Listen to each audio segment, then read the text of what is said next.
Previously on Follow the Leader. Back in the City of Gulls, and I am going to be playing From Eternity to Now. Every person knows not who they are, but who they might be, more commonly known as Every. I am going to be playing a character known as Sable, the entity currently known as Sable, the Unfavored. I'm playing everyone's mom friend, the Peony. Today I am playing Steady as it goes. If it comes, it will come. I will be playing Marius, Thank the Gods for Small Favors. And so what does the camera see everybody's character doing? Every is asleep at this point. I think light is just starting to flood into this small apartment. It's very open inside, not a lot of furnishings. And Every is asleep, looking possibly more relaxed than they have in a while, because they tend to have this sort of, it's not quite a nervous energy, but they definitely have sort of a haunted look to them that is less obvious when they're asleep. Sable is just coming back from the shore, which I think is a morning ritual for them.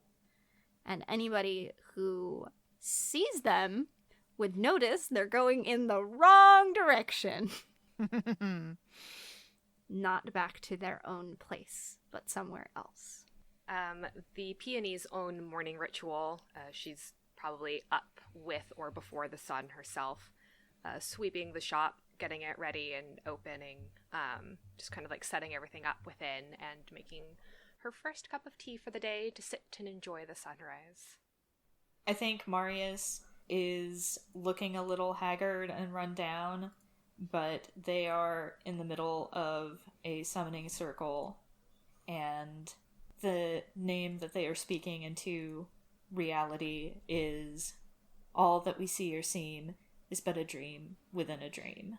And as they say that, the summoning circle flashes and something begins to coalesce in the air around them. And while all of this is happening and the City of Gulls is waking up, there comes the sound of heavy metal boots stomping their way up the ridge just outside of town as a man, an old man, far older than he looks, crests the hill with his daughter, who is also older than she looks, and his brilliant golden eyes take in this unfamiliar sight. The question they ask is, do you still take your tea the same way? And the intent there is, how have you changed since the last time I saw you? Or are you the same as you've always been? I've only ever taken it one way. Seems disingenuous to switch it up at this point. That Sable kind of laughs a little bit and is I don't know why I expected any different, but it's reassuring. Somehow, it's reassuring to know that. Steady finishes his tea and looks around and says, "Nice place." And Perihelia says, Yeah, not bad. After they've been there a while, Steady notices out of the corner of his eye that mirror from before, and a shadow passes over the mirror almost too quickly for Steady to see, but he notices it. And he sets down his mug and he looks at his daughter and he says, "We're in the right place." We now return to your game, already in progress.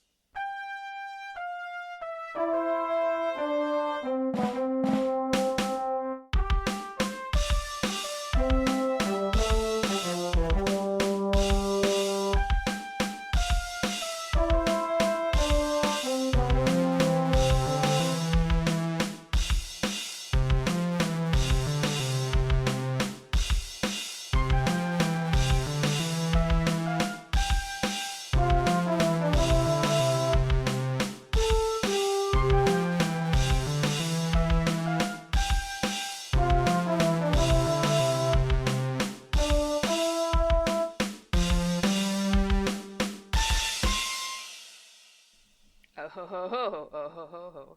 Does I rolled it. I pulled a joker. Ooh. So It's a flashback So or a monologue. I think the way we want to do it is the left card Yeah. is the scene Type. type, and the right card is location. yes. So I got a joker and a 10 of hearts. So the location is the inner sanctum with a revelation seeking understanding. So I think this is a And the good. Joker is a flashback or monologue. Yes, I which think this is also a good great. flashback opportunity. Yeah. Just a little bit. Yeah. Oh, give us that flashback. Give us that flashback, Mab. So yeah, you guys are more familiar with the history of the cosmology of this place. So I've got the timeline open. I'm ready to go. Thank you. So, okay. We haven't actually seen the history of within the city itself. In that temple, our favorite temple, the Kingdom Hearts temple. Oh, so the one you can only see in the dark as opposed to the one with all the flowers. Yes, yes, thank you. The Kingdom There are Hearts. there are the two main temples. I forgot. Look, There's the green apocalypse. So this is Yeah. the temple that can only be found in the dark. Yes. So I think, let's see. Well, I think it would just be a good opportunity considering the fact of what just got seen on the mirror and who might just be making a little bit of an appearance and having her, she who must not be named, I'll just say vibing, having a moment within the temple. Vibing. You know she vibe. She vibe. All she do is vibe. I don't know if we want to have her in the peony because we keep alluding to things with that, or if we want to have her and someone else. But I think that's what I want, at least to start with. Is there anything about this scene that indicates a period of time? Is this still like post the apocalypse, or is this pre the apocalypse? Oh, jeez. I think it would be like post the apocalypse, but just kind of like at the beginning of the city itself. Not the beginning of the city, but the beginning of the city after the apocalypse has already happened, because we come to it after the fact, after it's been established, which is in that the Sunderland game that you guys arrive there and you build it, but we kind of like build it in the context of it having already been thriving. So before that, like when it's just getting started, like at the beginning of the quiet year. As far as like visual cues go, it just feels a lot quieter, and it feels a lot. I kind of like the idea that it gets darker as the years go on, and so there is like a shadow within the temple itself that starts settling into like the very bones of the temple. And so this is still like, you can still see the temple at this point, and it's not the temple you can only see in the dark. By the time we get there, it becomes the temple you can only see in the dark. I like it. And I think just like the visual then of the scene is the peony, basically as we still already know her. Looks exactly the same. Maybe her robes are a brighter red than they normally are, or that we normally see them by the time we get to her in present day. The idea of the shadow kind of like leaking into her own clothing as well is kind of fun. I would like to add a detail Please that like there are hanging vines that hadn't been in the temple before since the last time Peony saw this place, and these vines almost look like black hair hanging down, and they kind of like seem to writhe a little in a breeze that the peony does not feel. Mm-hmm.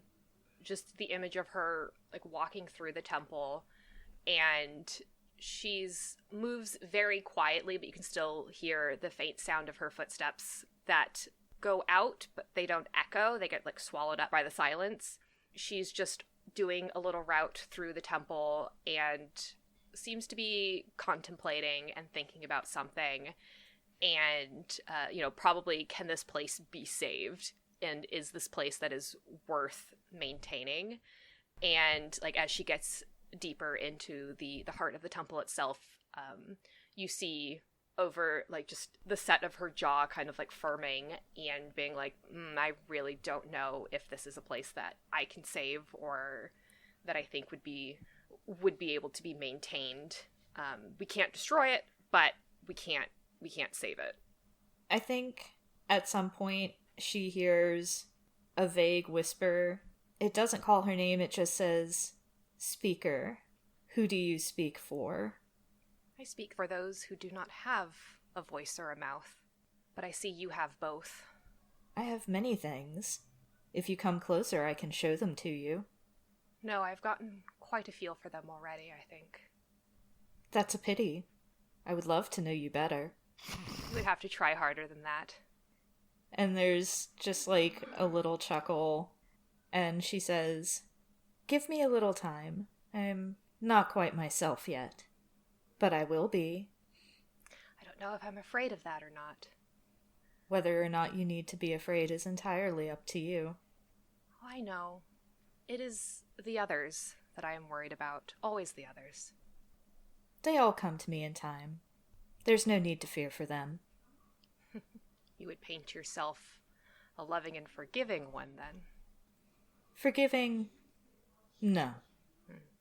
Then you understand why I have a little concern. Not everything needs to be forgiven, Mouthpiece. That is... It is sad to hear you say that. And the peony just tilts her head and looks around a little bit, because that means that you are not one that should also be forgiven. And I would not be able to... This place will have to fall into disrepair because of that. Does it not make you a little bit sad? All things come to me in time. I see. I think I understand. Then, in time, you can reveal the rest of your grand secrets that I refuse to see today. And there's just kind of like a low chuckle, and she says, "We have a deal." We have a deal, then. We can end the scene there. Nice. Sounds good. Interesting. Sounds like a good spot. Interesting. And that is now me this time. Yes. I got The King of Hearts, which is a vignette. Now, Hearts is interlude, of right? Wolves. No, King of Clubs. A vignette of wolves at the doorstep. Nice. Mm-hmm. And my location was the Eight of Spades. Transitory spaces in the shadow of bones. Wow. Good thing we just got a big giant fucking rib cage right there. Good thing. Okay, that's interesting. So yeah, a vignette is just a small, involves no actual dialogue. You really set the atmosphere for the story. Keep it short and simple, narrative enough information to set the tone. So it's very simple that we are the wolves. As Steady and Perihelia, having left Every's house, are wandering the streets of the City of Gulls, looking in the shadows of alleyways, pressing their hands against the walls of buildings where they crack, and eventually they get down to the ribcage, the Great Ribcage, which has now become a place, a venue of the type. I had actually forgotten about that.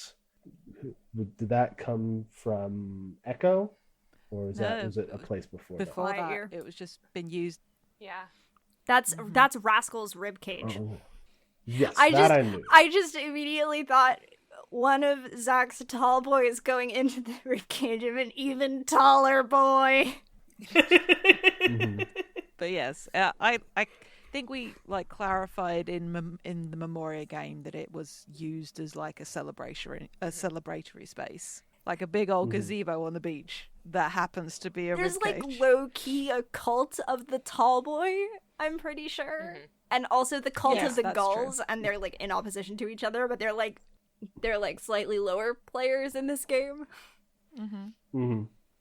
Very cool. And this is, where are we in the timeline of the tall boy? Oh, with regards to the Echo game and the egg. The second coming of the treasure. Yeah. I think so. So the egg is definitely a thing.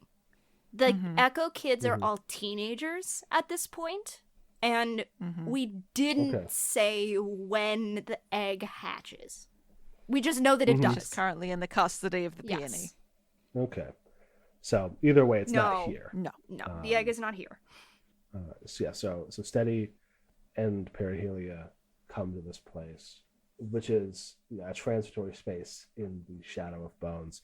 He recognizes the bones, maybe not personally, but like of what they were and like what kind of thing left this.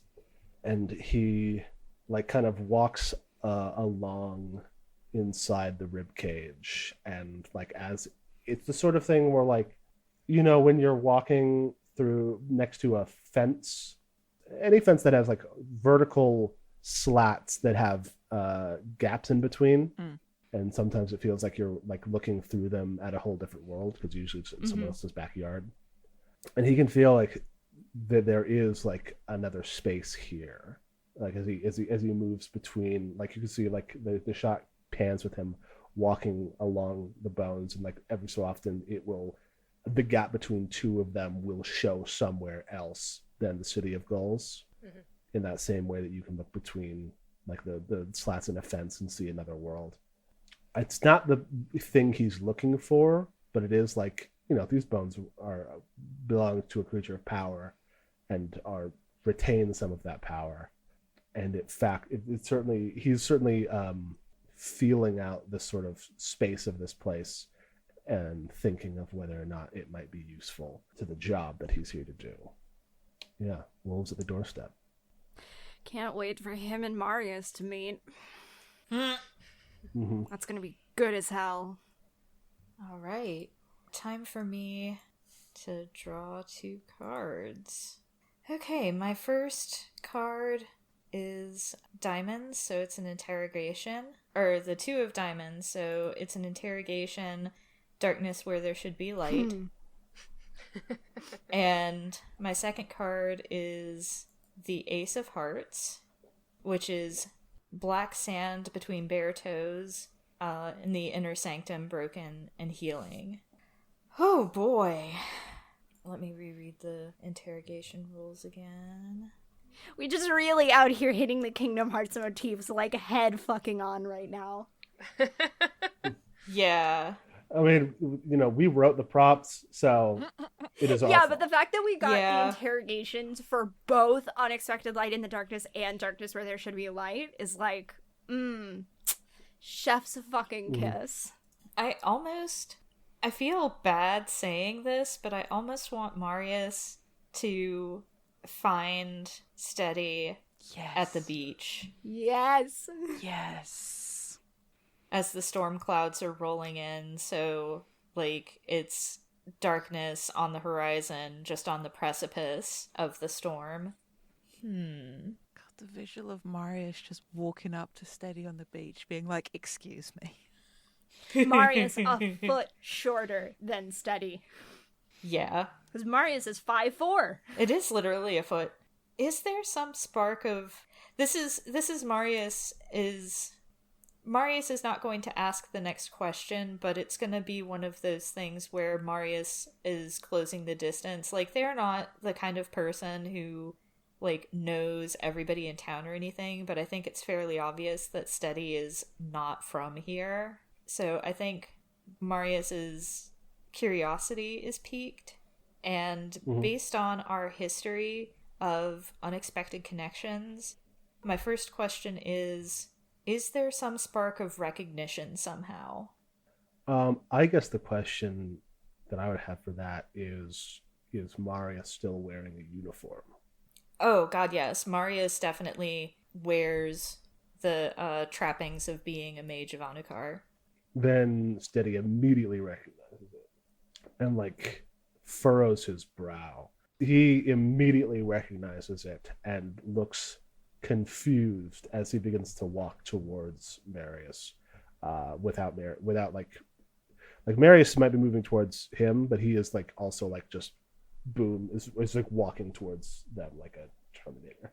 Yeah, Marius's path was going to be a little circumspect, but Steady's just like straight line. My next question again is just kind of a meta question. What does Steady say to Marius? Where did you get those ropes? Marius like kind of puffs up a little, looking affronted, and like holds a hand over an insignia, like denoting their rank within the enclave, and it's just like, they're mine. Why do you ask? And that is my third question. Because there weren't, to my knowledge, any mages of Anukar remaining. And now Marius looks very wary and says, and how would you know that? And Steady says, because they were gone the last time I looked for them. Clearly you weren't looking hard enough. Or in the right places. Considering what is it, a monastery, a temple, or like an academy? I was thinking it more of like, they don't call it a monastery. Like I think they called it an enclave. But yeah, it was kind of like a monastery of people devoted to the study of magic, but not really an academy, because it was kind of more like a cloister. He says, well, considering the state I found the enclave in, it wasn't a hard conclusion to draw. And Marius says, what does it matter to you how many of mine are left? If one of your senior members was a friend of mine, and they're dead. I'm trying to think about how Marius would phrase this. I love when Argus says this, because I know that Marius is about to say something real dumb. Or really insulting. Yeah, well, both. Yeah. I'm not in any position to pay unpaid debts of my superiors, but if you happen to need the services of the last mage of Anukar, my name is Marius, thank the gods for small favors, and if you ask anyone here where the library is, they can point you my way. The debt was mine to pay, little wizard, but I'll keep that in mind. My name is Steady as it goes. If it comes, it will come, and I am here to kill death. Metal as fuck, yo. Love him. I believe we may be able to foster a mutually beneficial relationship, and I want the scene to end there. It's just the end of Casablanca Fantastic. all over again. This is going to be a wonderful friendship. So I drew the 9 of clubs, which is a vignette touching the veil. And my location is the 5 of spades, in the shadow of bones, watched by something unseen. Oh. I'm gonna spend a drama point right now to add an NPC and beans. I mean, I was gonna add her anyway, but you know. I've got drama points burning a hole in my pocket, so Okay. yeah. So I just want to make sure doubly that she is there. I think because this is a vignette, I feel like what this is the same scene that we just saw from a different perspective, or the 2 scenes I think we saw before, and everything is grey and muted, and the sea is louder almost, and we just see this bone white hand tracing along the outside of the tall boy's rib cage as Steady walk to the inside, just alongside, and sort of then drifts up, and we see sort of a shadow fall over the figures on the beach, but we're like in that perspective, and the shadow moves away, clinging to the side of the cliff, and then like moving up. You know the way that octopi move up walls or the sides of tanks, like that. We can't see it because we're from the camera's perspective, but you get that sort of undulation of the camera movement. And maybe periodically you see like just these what looks like tendrils of hair reaching out as it moves up and back, and just sort of like this pleased sounding chuckle of arrogance maybe and disbelief, just like, yeah, okay, whatever. But that's the tone it carries, and sort of a bring it vibe is a thing, just like, oh, what fools these mortals be. Just like, oh, that's cute, they're gonna try. Okay, let them try. If they all come to her eventually, if they want to get to her a little bit faster, that's on them. Fucking. I'm fine. Deal myself 2 cards. Oh boy. Oh boy. Mm-hmm. Ace of Clubs. Another vignette with unexpected light in the darkness. And the 7 of Clubs in the wilds, deep and dark, where edges meet. Oh. I want to spend a hero point. A hero Not a point? hero point. Wrong game. Look, we play a Wrong lot of point. Pathfinder, Zach. Leave me We alone. do. I wanted. And maybe someday we'll get to play it with this. Yeah, okay. I'm spending a drama point to have Violet there. Oh, very good. Oh. I'm putting. Sorry, I drew one of Sable's. Because what Sable's is mine, apparently. There we go. But yes. We just share everything, including Because I drama believe we points. talked about the tunnels maybe being part of the wilds Yeah. Yeah. before. And I was just like, it's got to be Violet. Yeah. And I mean, Because I love yeah, her. she's. I mean, I think this is another one of those things, right, where it's like, the more the scenes are happening in this game, the more I'm like, shit is accelerating very, very quickly, and I am into it. Hey, Mm-hmm. that's fine. We We are normally, here well, to I mean, do things. unlike the last season finale where where we didn't escalate very quickly. Yeah, where we just are escalating very, very quickly. But I think that also is kind of an in-universe thing as well, because, like, one of the things that I was thinking was that after the events of the finale, Sable had a dream of Violet, and this is the same day. And they see Violet. That's a good thought. Okay. We should probably explain who Violet is because It has been a while. long I ass just time. realised. Violet is her capital H Herald. I wouldn't call her a Reaper exactly, but she's probably fairly close to what Sable was for Ophiel, but for a goddess of death, which is very weird to think about, but you know, even the goddess of death has to have her paladins. Last time we saw her, she was in the tunnels underneath the City of Gulls, and she had a conversation with Every. And now this is Sable seeing her. And I think she's out of the tunnels. This is like on the edges of the forest, I think. I don't know why. So actually, I think this is later, because I think this is at the point where the storm is really starting to set in and the sky is really starting to get dark. Because when Sable crosses paths with Violet, which is maybe actually closer to the coastline, probably down southways by where the tide pools are, Sable's down by the mountains that are a mirage, and the viewer can see Violet from far, very far away, because she's illuminated, but in a way that doesn't feel good. Like, it's a very cold light. She's the herald. She is her herald. So you see her, you know that she is not far behind.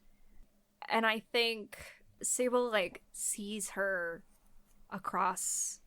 I don't even think Sable was necessarily intending on going in that direction. They see her, and even though she's very far away, it looks like she's close. Like, closer. Like, the opposite of... No, the things that you see in this mirror are closer than they appear. And they see her and turn to look at her, and she's chilling on a rock, playing her guitar. And she kind of looks up underneath the brim of that very wide hat. That very, just very impressive hat that she has. Catches Sable's eye and just like winks.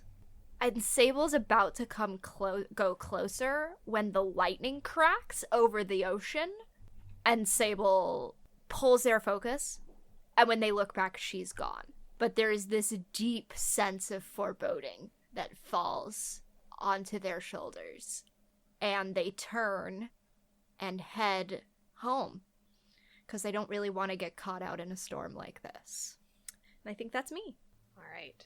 So the first card, the scene type is Queen of Diamonds, which is an interrogation for those who linger and those we lose. And then the location is the King of Spades, which is in the Shadow of Bones at the top of the world. Damn. Everybody's going up to Rascal's ribcage, and Sable's just like, nah, I'm going home. Okay, bye! Fuck this, I'm going home. What are the interrogation rules? Alright, the director selects one player, steals one drama point from that player, and asks that player up to 5 questions. I have so many drama points, I gotta stop saying them. Or you can use the other method where you don't steal one. Those are 2 different methods, not Yes. step Okay. 1 Oh, and yes. 2. And then I did not read on. I select one player to take the role of an NPC of the director's choosing. The director then asks the player up to 5 questions. I mean, we just had the peony and she who must not be named to have a conversation, but also... That was in the past. Things have changed. That Things was have in the changed. past. And Violet's here. I know, She I was might about to have say, but something to also too. the peony and the violet would be a really cool conversation. Also, Zephyr is here. Yes. I have not yet figured out the peony and Zephyr's relationship. We hadn't talked about that at all, have we? No.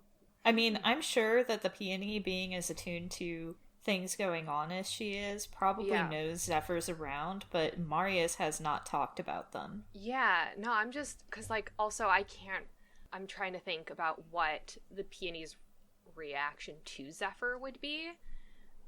I think, actually, Zephyr would be good, and it's just kind of like someone, just the Violet's off there heralding, and then Zephyr finds the peony and just goes, hey, yo. Hey. What's shaking, girl? Guess what? Their shade is chilling in the library now, so like... Yeah, are they gonna be in the library, or can they leave the shade library? is bound to the library. Okay. I think that Zephyr could be anywhere, but I don't want to have more apparitions than we had in that game, because then I fuck with stuff too much. That's fine. No, because I'm trying to think then how best to tie in. Because, I mean, theoretically also, you can get a little more poetic and say the library is a Shadow of Bones, in as much as histories and such on the shelves. That is very, very true. We can also skip time, right? Everything that's happened so far has happened within the same day. Within the same flash, and we can skip time because there's other incidences where Zephyr is more present in this particular plane where this conversation could happen. I want to know, like, because that would be fine. I think the conversation with Zephyr would be interesting. But then if we have it outside of the library, that's also a time skip of, I think by that point, how would the peony's perspective have shifted with her knowing that Violet is out there, et cetera, et cetera. However you think vibes best, we could make that work for Zephyr's positioning. Yeah, I kind of want to time skip a little bit because there's stuff that happens during that game that happens, like, that game happens over a period of time. And if we want what August has been talking about to happen, we need to get to the end of that game. Yes. So a time skip, I think, is best here. Yeah, that's cool. Then, in which case, would you like to meet her? someone had mentioned earlier a little bit ago about like a more Mediterranean setting, but like tiered levels to the city. And I've always kind of imagined the peony shop up a little bit higher to have a nice view out over the city. But then I like the visual at the same time is that the way that the sun then is setting, it's like behind the ribcage, and so the shadows are coming up over the city and up the hills over where her shop is. And so she can be in her shop just sitting and like waiting for this conversation to happen as the sun sets and the shadows grow up the hill. So you still have that shadows in the shadow of the bones while being at the top of the world without sitting on top of the rib cage, because I could not conceive of a world in which the peony would be like, oh, hold up, gotta get up on top of the rib cage to be both on top of the world and something to do with the bones. But That's a great image. Someone fucking draw that, please. The peony just like climbing up the side of the rib cage. I also like the thought, like maybe if she is expecting Zephyr, like maybe she brews a specific tea, and like just the visual of the steam escaping the kettle and going out through like a small chimney or flue, and just like that steam rising up and then just dispersing, and that being like the top of the world as well. So that is the visual that I would like to call upon. And then she would be sitting there. I think she has a second cup of tea next to her for Zephyr, because by this point I think she's been aware of Zephyr's presence, even depending on how confined to the library they had been, just her knowing and just kind of waiting for them to show up. I think the exacerbated presence of her in the city makes it so that Zephyr has more of their former form back, so they can drink tea. Okay. Like, they have a face, kind of. Like, they don't, like, have a face, but they can drink tea, and the tea will go somewhere. Where? Yeah. Not the floor, but, like, the tea will get drunk. So Zephyr comes and takes the tea. That's what I'm saying. Like, I think the peony sees the hand first. And just the steam of the tea forming into their hand as they reach out for it. Very good. So she'll just sit there for a moment and let them enjoy their first sip of tea. And she'll say, things are moving a little bit faster than either of us have anticipated, I think. But what have you told them? Zephyr makes a face like you're telling me. You know what? I think it ends up working out in this really nice way, because August and I were talking at the end of that game about how there hit a point during the game where Zephyr/Annabelle realized that this was not the way that they wanted things to go. And it's really good that it's just naturally playing out like this. Like, I wasn't even necessarily thinking this way. So say the question again, because I'm thinking too much now. She ended up asking, what have you told them? Zephyr, brings, one hand, the hand that's not holding the teacup out, in the, universal gesture of, I have both of my hands just, extended out to the sides right now, and I just realized that may not be a universal gesture for just, what? Because there's not, the shrug of an I don't know. Right. But Zephyr's kind of, it's impressions. The answers here are impressions more than anything else. Zephyr hasn't really said or communicated anything. It's not their doing what's happening. Right. It's a combination of factors that included their presence. They and Violet are completely separate in a lot of ways. And the fact that they're both currently in the city is, that has nothing to do with them, per se. Right, it is actually just a coincidence. Yeah, but Marius made the choice to summon Zephyr at the same time that Violet entered the city. It's a pure coincidence. Or a cosmic one. Yes. Pretty much. It's a cosmic truth. Fate. That's what it is. Then... Oh, dear. Do you think we still have the opportunity to stop any of this? To make a difference? Yes. It'll be a chess game. We have to... The moves have to be made. There are multiple avenues, right? Correct. there's multiple ways that this could play out. I don't think that Zephyr's using we here, because none of this is going to have an effect on them in the grand scheme of things. Right. If y'all win, and this is me talking, this is Mac talking now. Yeah. If we win, we the players kill Ningal, then anybody who's tied into that dynamic will just fade. And if Ningal wins, for the ghosts, nothing much really changes, because they're not really subsisting off of anything, they're just existing. Things will change for Ningal and for Violet, but it's not going to make much of a difference to Zephyr. So Zephyr's just Zephyr doesn't use we here because they have no real stake in this.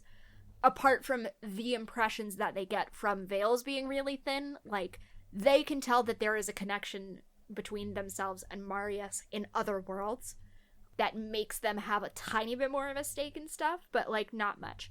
Mm-hmm. So they don't use the we here. So they're kind of like, there's multiple paths that you can take to assure continued survival or even victory. It's playing cards right. It's playing the pieces right.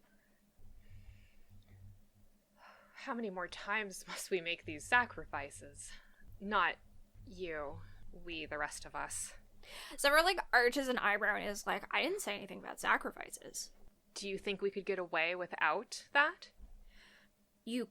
In a perfect world, potentially. But you have to remember you're not necessarily the conductor of this symphony. No. My responsibility is the city and the people within it. And sometimes chess pieces must be sacrificed for that to happen. And she's just, like, sort of looking at her hands as she says this. Yeah. I think I have 2 more questions left. Hold on, how many do I have? I think 2 sounds right. I think 2. Zephyr wants 2 to say sounds right. something about... Yeah, that's fine. Again, you don't have to make the decision for the sacrifice. The sacrifice can come from a place that you weren't expecting, and you can just... I don't want to say use it to your advantage, but use it to your advantage. I don't know how much trust I have in the current players on the board. I'm going to spend a drama point here. Okay. Just because there was a scene in the Things Eldritch and Terrifying game where Marius went to go investigate the temple that can only be seen in the dark, and there was a fucked up flock of ravens hanging out there that kind of, like, pulled them away from actually doing that. And I think that at the exact moment that Zephyr laughs, have you ever seen, like, bare trees in winter when there's, like, a flock of ravens and they all fly up at the same time? I live in California. Okay. No. No, I know what you mean. I know what you mean. So at the exact moment that Zephyr laughs, that happens because at the temple that is only being seen in the dark, Marius is trying to enter. Mm-hmm. And that's the whole detail, but that's just a little bit of flavor there. Like, yeah, the peony's head just lifts a little bit to watch this.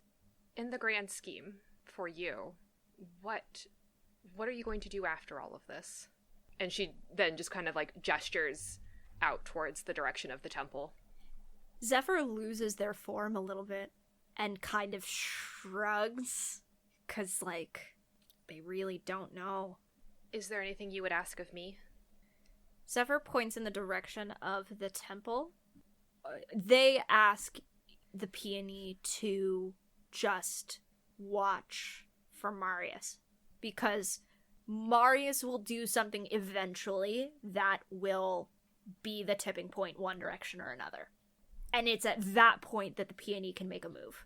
The time to act will be when Yes. Marius tips the scale. Yes, that kind of a move. Okay. Like that's the point at which it will be clearer which direction the pieces are going to fall, and that is the point at which the peony can take advantage, because things will be more clear. Yeah. And I think she just kind of closes her eyes and, well, you can't tell. She's wearing her robe. You know, just sort of like bows her head a little bit and then just says, it really will all come down to that, wouldn't it? Just one of those questions without answers. And if she happens to look again, Zephyr is gone. And she'll just take both cups of tea and go back inside. Oh, very fucking good, actually. Sorry to dictate the end of the scene, but No, thank you. Zephyr likes to leave without taking the last word. Yeah, that's fine. They're allowed to do that. They're a ghost. They can be dramatic. I mean, what else are you going to do when you're a ghost? Really not Really? much. All right, it's me, all right? Yep. Two, me. Boom. So I got the 2 of spades. Are we finally having an interlude? Darkness where there should be lights with an ensemble. Yeah. Everyone is involved in the scene/conversation. The location is the 5 of hearts, watched by something unseen in the inner sanctum, broken Let's healing. go. What was the value on the scene again? Sorry. The value was 2. Okay. Darkness where there should be lights. All right. Well, let's look at ensembles. They involve all characters. Like an interlude, the director determines the focus of the scene as well as the location. The director may preempt the scene as much as they like. Once the ensemble starts, the player should let things develop organically. Any player may spend 1 drama point to taking the role of an NPC instead of their own character. Okay, so this is actually kind of easy because this is Steady bringing everyone together to be like, all right, what's the game plan? The only thing is whether or not he would know to bring the peony in on it. I mean, she might also just show up. Yeah, it seems like she probably would come of her own. Yeah. Volition and agenda. My Yes. exact response to what's the game plan is, Steady, I don't think this is that kind of story. Well, we can still talk. We're not in a sports drama. Yeah, and watched by something unseen is the location. The inner sanctum, broken healing. What is the inner sanctum? Is that Every's house, or is that Sable's house? Because we've already seen that there are shadows in the sun catchers. May I make a posit? Uh-huh. It's in the library, where there is Oh, a yeah, shade that's an inner sanctum. of a ghost. Just kinda chillin'. Sure. All right. So yeah. So in that case, Stable said he goes to see Marius, and every Sable and the peony are all also there from various, like he probably invited Every and the peony, and Every and Sable, and then the peony just shows up as part of it. So we can probably just do this like people arriving, as part of it. So Steady goes to the library. What does the library look like? This is not my zone. I've always imagined it with like being kind of cramped. Like the front area has been kind of cleared of a lot of books and stuff, and Marius does like magic lessons there for some of the locals. I remember Theo was one of them for a little bit there. Carrie is. Yeah. Harry's like their apprentice. Yeah. And I think this is an instance where Marius has like called off classes for the day because they're working on something. And so like you'd find them further back in the stacks where it's just like tall shelves that are leaning precariously, loaded with dusty tomes, and some of the tomes are very clearly like damaged by water or salt or something like that, but they're still there. And some of them are less dusty because they've clearly been read recently, and the floor is actually very clean and there's not much clutter save for the stubs of some candles and some dusted away chalk lines. Cool. So Steady is moving through this cramped space, Which feels even smaller now. wearing a full suit of armor. Yeah. Steady is like walking sideways between some bookshelves looking for Marius. And he says, "Is this the kind of library where I'm supposed to be quiet?" Marius looks up from whatever tome that they're kind of hunched over, and they've got a sour look on their face, and they say, "Well, it was, but you have my attention now," and they like snap the tome shut and like fold their hands on top of it. I can be quieter. Do you have like a meeting room or a table here? I didn't realize it was going to be so small when I invited people. Marius looks a little panicked at the concept of a bunch of people descending upon their library, and they get up and they like start shooing Steady out. Does Steady let them? He like there's a moment where Marius pushes and it's a wall. And then Steady notices that Marius is pushing him, and he like starts backing up. And they get back to the front area, and Marius like pulls some curtains closed, and there's like a crackle of magic that Steady can probably feel. And once all the curtains are closed, Marius says, "This is a suitable place. Just mind the desks." Sure, yeah. Behind him, Perihelia is kind of just waltzing through and looking at books, like taking books off shelves and flipping them through them and then putting them back on different shelves. I don't know that we've described, because she used to be wearing her like queenly garb.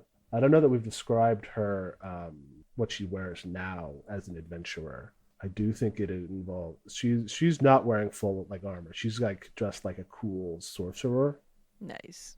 Where she's got like, I think she's got like an orange and red, like maroon, not trench coat, but like overcoat of the same way, like you know, A duster. a duster. Yeah, she's got a red and orange duster and a jauntily angled hat.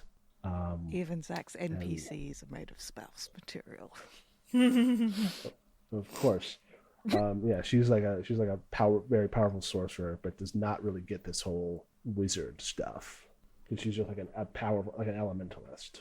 And Steady says, "All right, so they should be here soon, and then we can talk about what is to be done." I think after Steady says that, that's exactly the moment that Every appears. They arrive from a different spot. Like, they shouldn't have necessarily been able to, because one of Every's things has always been being in the places they shouldn't be. So effectively it'd be like walking out of a back room that doesn't have an entrance into it from another place, or something similar. But just, as you say that, like, they're there. And they can bring Sable with them. It's just sort of like, they just sort of give him, I think they just say paladin. Steady leans into Sable and says, "I think they don't like me." Sable, like, gives Steady a look, and then just, like, leans up against a wall, and is just, like, doesn't even acknowledge. Is this when the peony arrives? Yeah, I think she just, I was gonna say, she rolls up. No, she doesn't. She can. She can absolutely roll up. She glides up. She's wearing sunglasses Wearing Heelys. over. Heelys under the robe. Just like, swish. Heelys under the robe, sunglasses over the robe. I fucking lied. Starbucks Somebody draw in one that. hand. Well, yeah, just draw her healing across the spine of the tall boy. Wow. You guys all wondered what happened to her within these last few seasons. No, I'm just kidding. She became... What's up, my fellow teenagers? She became most wrath. Who is she anymore? I don't know. No, yeah, she just kind of very quietly arrives and doesn't say anything, just immediately takes a seat for herself. I think just takes one of the desks and sits down. I want to say two things. One, Every is like doing full on like goblin style, either sitting on top of a bookcase or just like sat on a desk cross-legged. Point two, Every has spoken to the peony about being wigged out by Steady and Parahelia. And what it mostly boils down to is, I know them and I don't know why I know them. I think Steady like takes a double take. What's in the when peony? the peony arrives, and he says, "Sable, you didn't tell me that the tea witch lived here." I think she will visibly or like audibly click her tongue at that. Even Marius has the sense to look aghast at what just happened.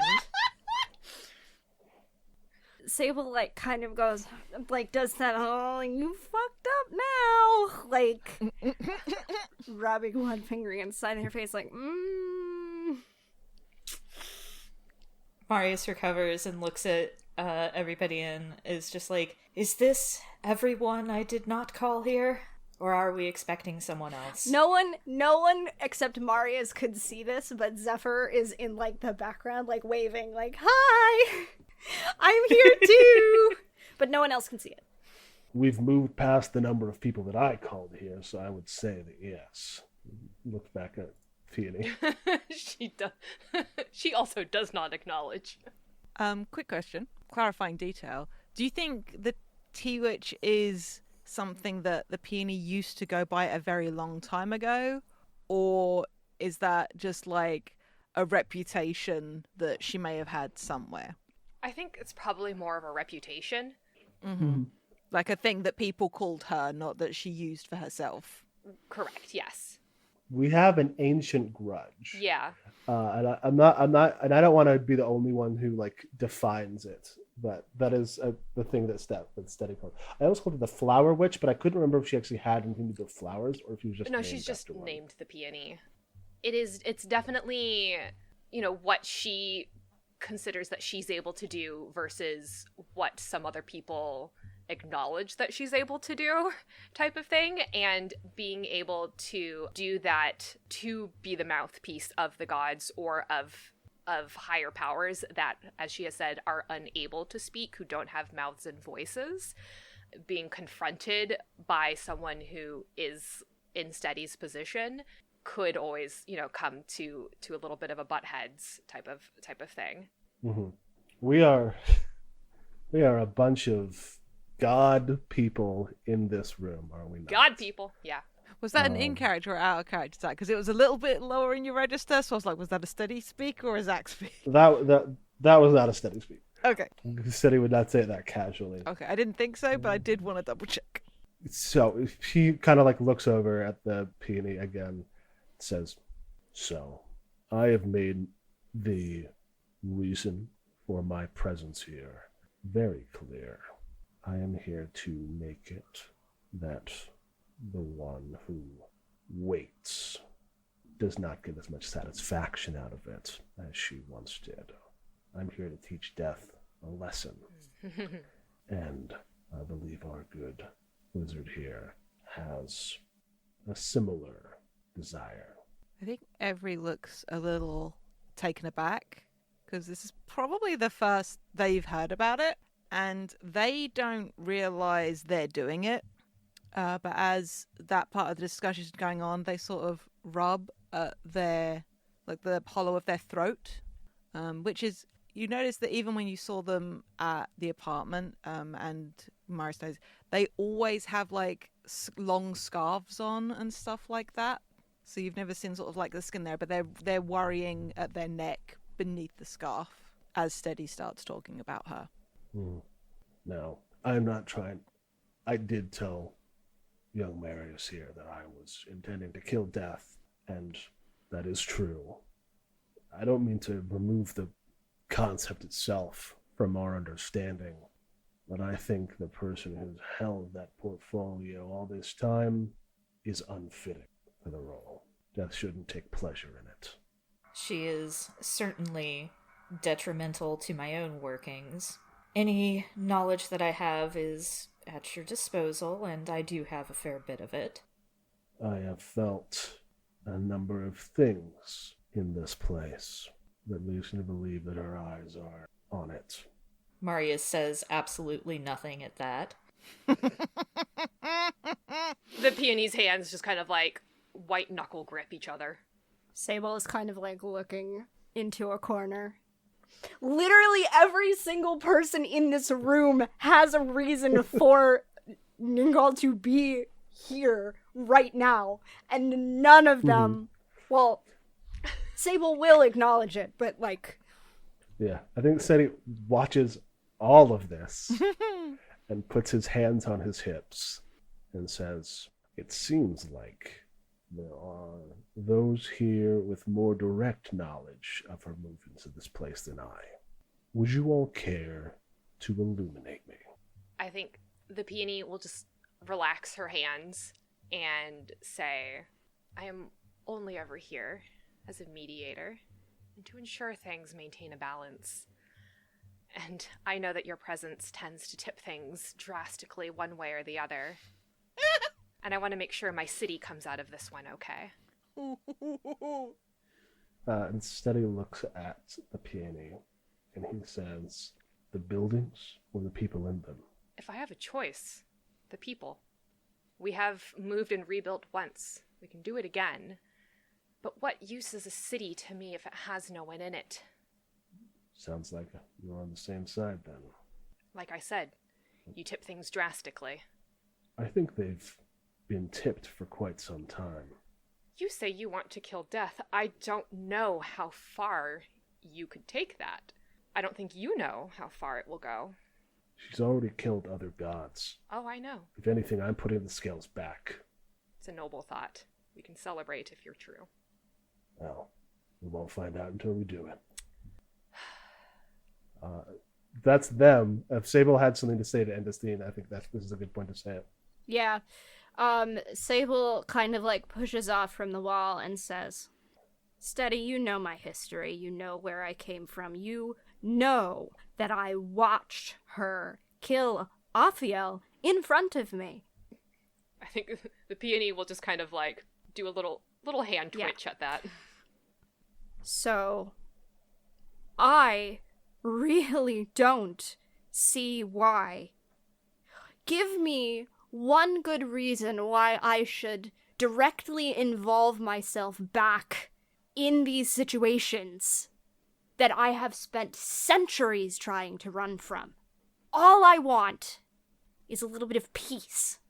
If you and the professor want to challenge something impossible, far be it from me to stop you, but give me one good reason why I should be involved. As Sable said the name Aphiel, the hand at every throat where they were sort of under the scarf ignited, and the scarf burned away. And they're not hurt by the flames, but in the background of this shot, like there's one of those, is it a racked dolly shot where you go from the background out of focus, foreground in focus, and it swaps? Mm-hmm. You can just see this livid bruise that is more black than anything else around everybody's throat, and their hands are still on fire. I think Perihelia notices that. Steady is looking only at Sable.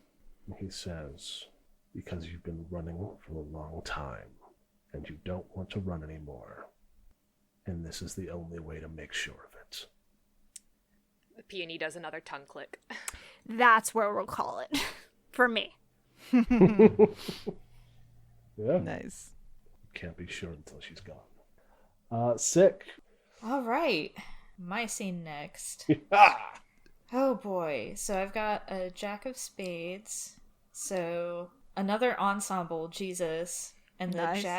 the Jack is with crying seagulls.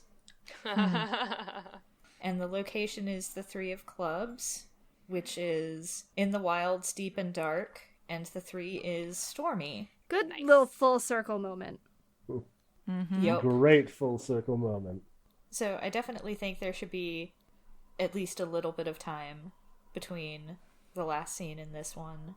The storm keeps coming up. Do you think that it's separate storms, or is this just the storm that keeps on giving?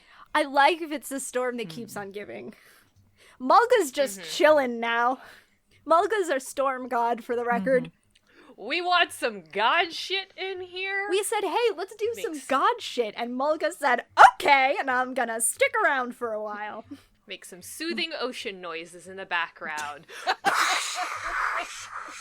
Mulga's just sitting here, eyes emoji and popcorn really. at this point. He's just like, Yeah. he's just like, I want to know what happens, but wherever he goes, the storm goes, so. And this has definitely agitated the gulls, so wherever we are, we can hear them. I can't wait to put on all Brilliant these sound Foley work, effects. my friends. So it's not me just making weird ocean noises in my hand. Honestly, like, is this Marius showing people the temple? This is my temple. It's I like how Marius is like, I'm going to show off this temple, and everyone's like, yeah, we know. We don't know. Peony and Every are like, So I've actually been thinking about that, and there's an issue. Mm-hmm. Steady is never in the dark. Yeah, and I was going to say, I don't think Every's been able to put their flames out. So yeah, because Steady, the sun is in his eyes, Mhm. so he can't. Like, even if it was the middle of the night, he would not be able to see it. Yeah, so this is, in which case maybe this is in the library once again. Well, no, it can't be in the library because we're in the wilds. Yeah. We could still be there doing it. This just is a wrinkle in the issue. You can spend a drama point to change the location also. To change the suit. We could keep Stormy. Or if there is this conversation that happens ahead of time, if there isn't something that the peony could do to, not necessarily like a sick pair of shades, but she's constantly veiled herself. So what would something like that look for Steady to be able to douse that long enough for this conversation to happen within the confines of that temple? Mm-hmm. Yeah, I was thinking either like he has to keep his eyes closed, Yeah, blindfolded. or be blindfolded, or what if, because Steady wears a suit of armor, but he never wears a helmet. What if there was a helmet with the like an armored helmet with the eyes like welded shut? Ooh. Sick. Yeah, I mean, Marius is definitely using their hard researched ability to generate magical darkness, which, given who Steady is, I don't think that works. I think Steady can still see through that darkness, even if, like, he may not be able to be seen, but he can still see through it. But obviously, this is some of the stuff that the peony was warning Marius about, and Sable was definitely warning Marius about. So This is so good. but I think the reason that they drag everybody to the temple is just like, we need more answers, and this is where we can get them. And I think the peony definitely has this look on her face of just like, oh, Jesus. Oh, fantasy Jesus. But you can't see her eyes, so it's just her mouth is a little moo of disappointment. Just a very thin line. Yep. This is another sequence where it's like we see Marius snapping their fingers a couple of times, and I think maybe the presence of like Every's flames makes it a little harder for the darkness to catch, but we see those sparks of void on their fingertips until they're finally able to get a good clean snap. There's just darkness, and I think in the darkness you hear, you know how like when you get close to a building, like the quality of sound changes? Like almost immediately the sound of the rain changes as the temple like just appears. And Marius says, I've never been inside, but I know. With the heart of a scholar, I know that this is where answers lie. Every walks in. I would say the peony will follow immediately after. I think the peony will say, then we will lead you there. And she holds her hand out towards Marius. You can't see this happening, but you feel the heat that was coming off of Every get intensely hotter very quickly. And then there is the unmistakable sound of a fireball smashing through wood.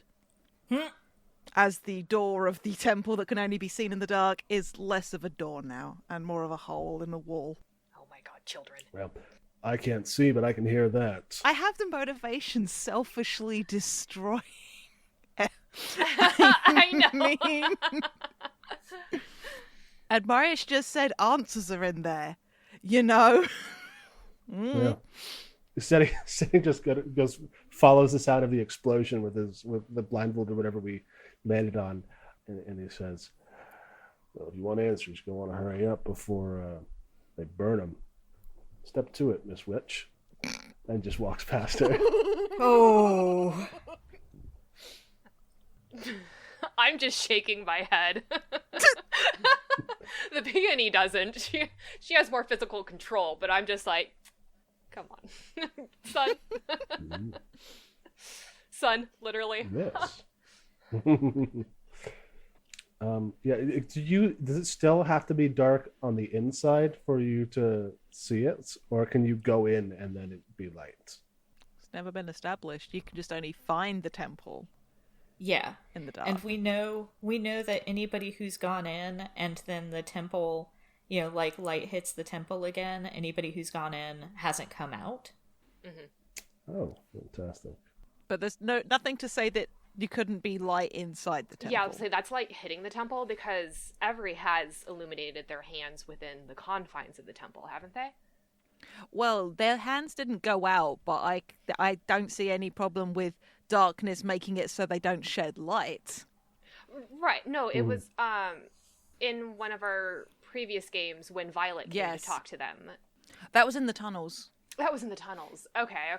No, that's fair enough. It was a long ass time ago. It was a lot. No, I mean, it was mostly, I just always remembered it being in the temple, so I misremembered it.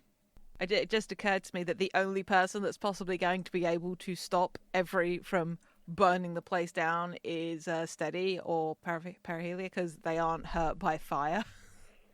Yeah, I think yeah, Steady like walks in just casually, completely unafraid, and puts a hand on Every's shoulder and says, "Easy there, youngster. You don't find everything by blowing it up." Okay, bear with me a second while I figure out how to react to that. Well, while you're reacting to that, I think I want to add that the interior of the temple is very cold, but it's a dry cold, like that of the kind of tomb that perfectly preserves whatever's interred there. Like, even though it's, storming outside, there's absolutely no moisture in here. Yeah, I think Every wheels around a little bit, looking just all the way up at Steady through gritted teeth, just like, I am no youngster. I just imagined Every also saying, "You're not my real dad."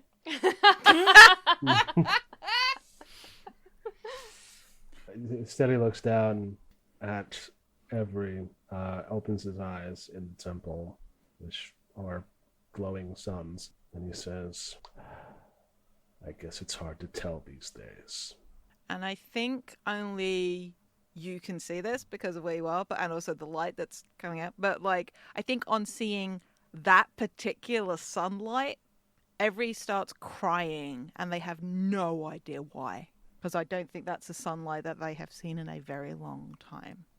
And the fire dims but doesn't go out.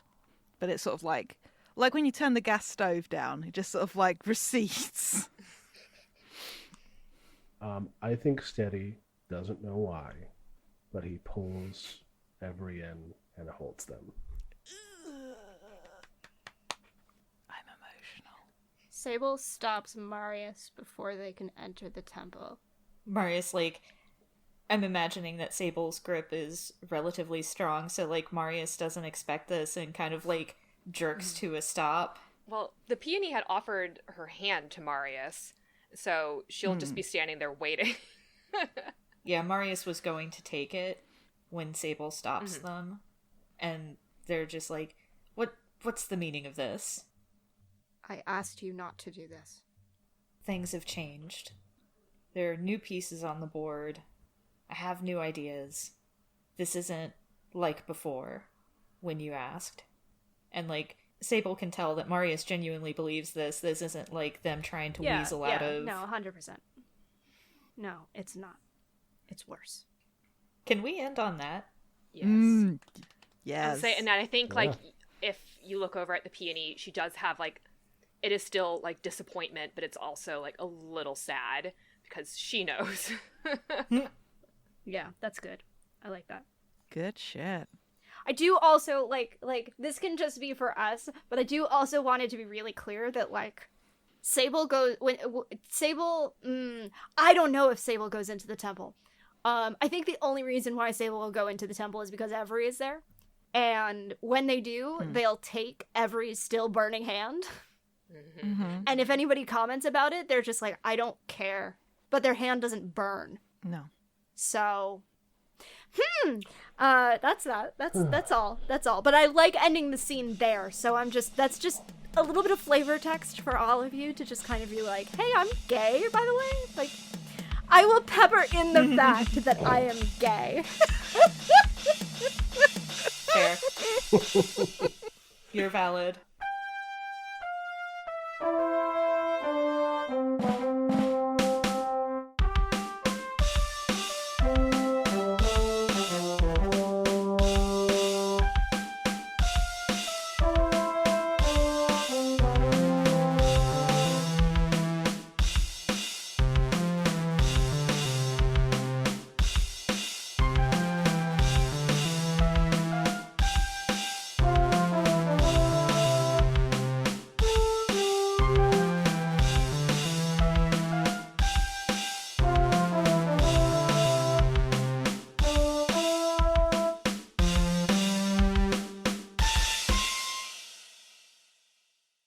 Hi, it's August, and I just wanted to thank you for listening. If you've enjoyed us, please consider leaving a rating on your podcast platform of choice, telling your friends about us, or tweeting about us using the FTLcast hashtag. We are also part of a nonprofit podcasting guild called Standing Stones Productions. We do a variety of shows, including The Room Where It Happened and Dumb Kids Playing Hero, 2 actual play shows, and a Steven Universe discussion podcast called Gay Space Rocks. We also do live streams at twitch.tv/StandingStonesProd. You can keep up with everything that we do on Twitter at Stones_standing. Unfortunately, Standing Stones was already taken. Your support means a lot. Thanks again!